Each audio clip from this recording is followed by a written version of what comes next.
Hello and welcome to my mentor. Today the topic which I'm going to discuss and share with you is one of my favorites, and that is called the art of Kaizen. Yes, the art of Kaizen, also known as the art of self-leadership. This self-leadership is all about mastering a body, mind and soul.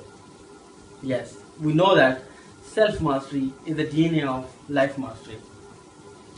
So what is the art of Kaizen?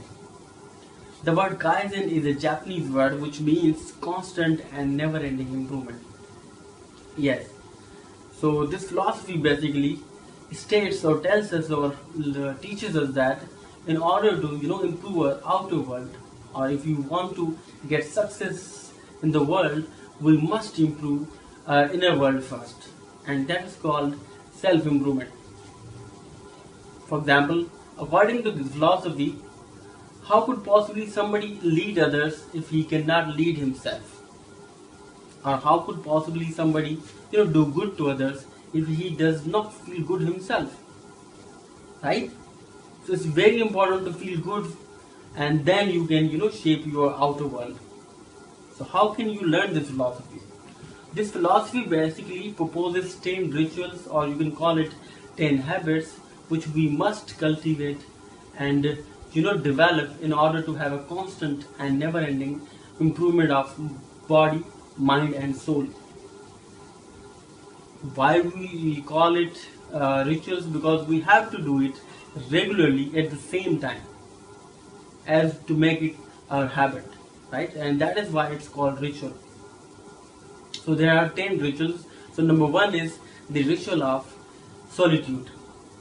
Yes, this ritual tells us that every day at the same time, I repeat at the same time, we must take some time out of our busy schedule and spend some time alone with ourselves and get relaxed.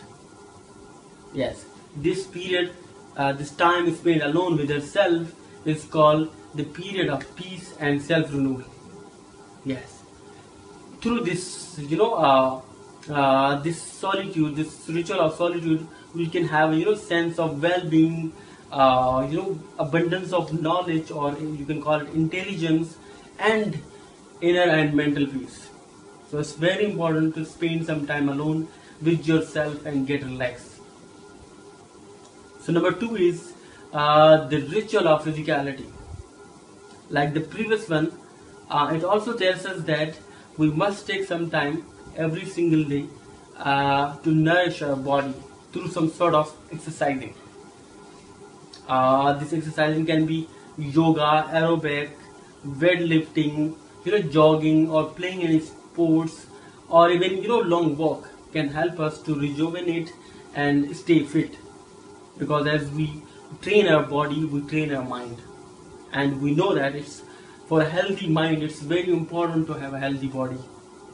So exercising is very important. So I would suggest that we must do it on regular basis. So number three is the ritual of live nourishment. Yes, this ritual is all about our diet.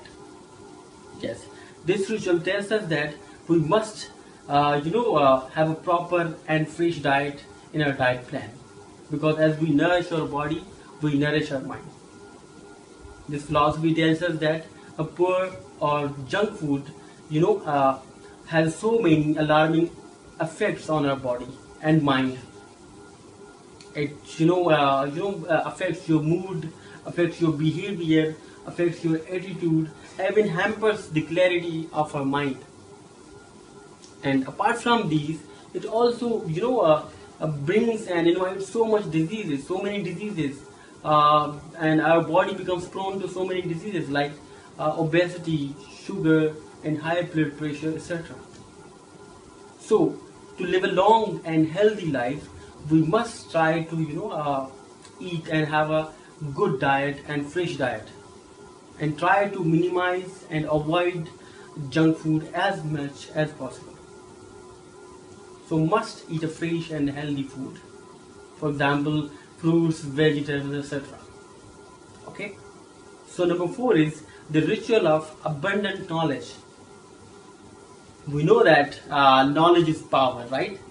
So this ritual is all about uh, expanding and learning our knowledge base. Uh, like the previous ones, this ritual tells us that every day, we spend at least 30 minutes to read something. But this something must be very important, must be something that improves us, that improves the quality of our life, something very useful, right?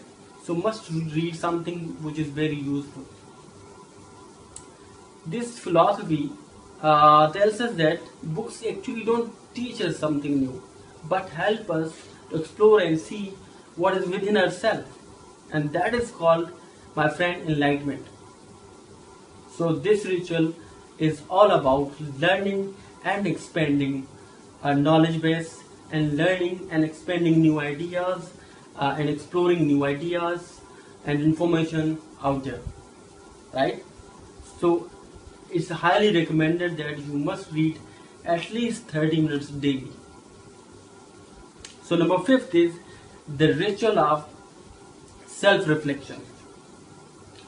Yes, uh, this ritual is all about thinking and developing the habit of thinking. Yes, we think, but usually we think to survive, not to thrive. So it's very important to think, to self-reflect. This ritual tells us that we must develop the habit of self-reflection. Must start thinking what we are actually doing, and this thinking is called introspection. Yes, being aware, being mindful of ourselves. So how can you develop this habit? Start writing what you did whole day, how you did it, how could you have done it, right? So according to this philosophy, we must be aware of ourselves, and we must stop and think what we are doing, and how can you make changes and improve our routine. So this basically tells us that we must be aware of ourselves, we must be mindful of ourselves. Because if you want to improve our tomorrow, if we want to improve your tomorrow, we must be aware of what we are doing wrong today. Then we can come up with a clear plan to make some changes and improvements, right? So must do it. This is also highly recommended. So this is it for today. We'll be sharing remaining rituals in my next video. So till then, stay tuned and thank you for watching.